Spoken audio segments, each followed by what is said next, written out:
Hello everybody, I'm back again. This is Clishan Wilson. I'm here to explain something that I'm reading right now.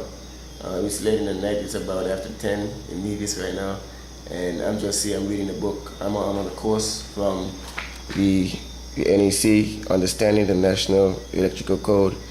I'm doing a course right now, so I found something in this book. I thought it would be very nice for viewers out there to learn. Now basically it's a single way lighting system, whereas you have a light, you have a switch right there, and you have a bit of definitions, a bit of stuff you can read so you can understand.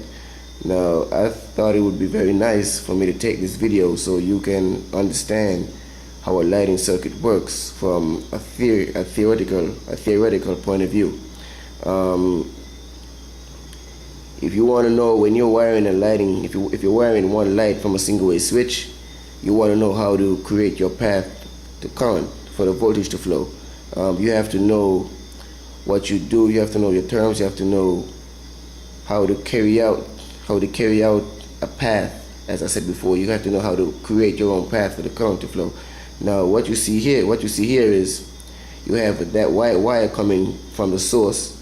And as you see, the white wire there goes straight to your light. That's your neutral wire. You always send your neutral wire directly to the light. The second thing you need to do, you need to connect your grounding terminals together. That green wire nut, that's your grounding terminals there. So you always do those two first. Send your neutral to your light, directly to your light from your panel box or from any junction box that has a neutral that's connected to the panel box. And the second thing, you always connect your ground conductors with a wire nut or a block or whatever you call it, the connectors, whatever you may call it. And the next thing is that black wire coming in, that goes straight into the yellow and black wire nut there, and it comes out with a white wire with a red marking on it. Now what this book is saying is you can re-identify the neutral wire as a hot conductor if you identify it properly, whereas in this book it has the red wire tape over it. Now that just shows that white wire is used as an ungrounded conductor or a hot conductor. So you have to be careful with that. If you're working on past installations and you see something like that, you always make sure you test it first. And that same white wire with the red tapping, that white wire with the red tapping, it goes across, and it comes down to your switch. It comes right down to your switch. And what happens is that white wire, because it's coming directly from your source, it goes to your common terminal on the switch. It goes to the common terminal on the switch. That common terminal should be black. I think it should be black. So because that white wire is coming directly from the source, it goes to your common terminal, the black terminal, and your return wire, which is the black wire here, goes on your copper terminal, and it goes back through that white copper wire there, and it goes back to your light. So that's how you create a system for a single way switch. That's how you turn on a light with a single way switch. Your wire comes in, you send your neutral directly to the light, you wire nut your ground conductors, and that black wire there goes into a wire nut, and it comes out with the white wire with the red marking on it, identifying that white wire is used as a hot wire.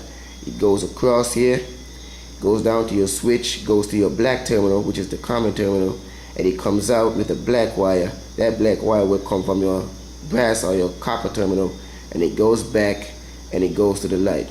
Now that's a single way system. That's how you do it. And as you read here, the white wire conductor feeds, which is permanently re-identified. That just means that you identify the white wire as a hot conductor. If you read that down there, the white wire conductor within the cable may be used for single pole, 3-way or 4-way switch loops if permanently identified at each location where the conductor is visible to indicate its use as an ungrounded conductor. That's exactly what I said. Once you re-identify the white wire as alive, you have to use either red or something that shows something that is normally used to identify a hot wire. And that's basically how you do it from a theoretical point of view. If you're doing it practical, you look at this video closely, you'll see the element. Let me go over it again.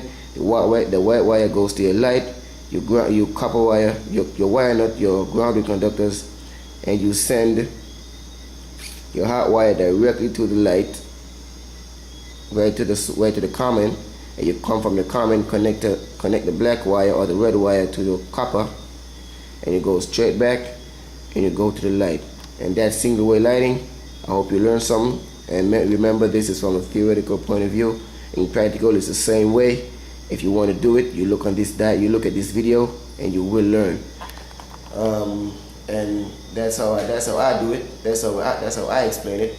I'm gonna do a next one for two-way lighting. It's directly underneath the other one. The first one I just did, I'll do it, but I'll do that tomorrow for you. So I hope you learned something. And comment, subscribe to me, and just hit me up if anything. Just hit me up. That's all. God bless you guys. Take care and be safe when you do the electrical work. Be safe. Treat every wire like it's a live or hot wire. Do that. Thank you.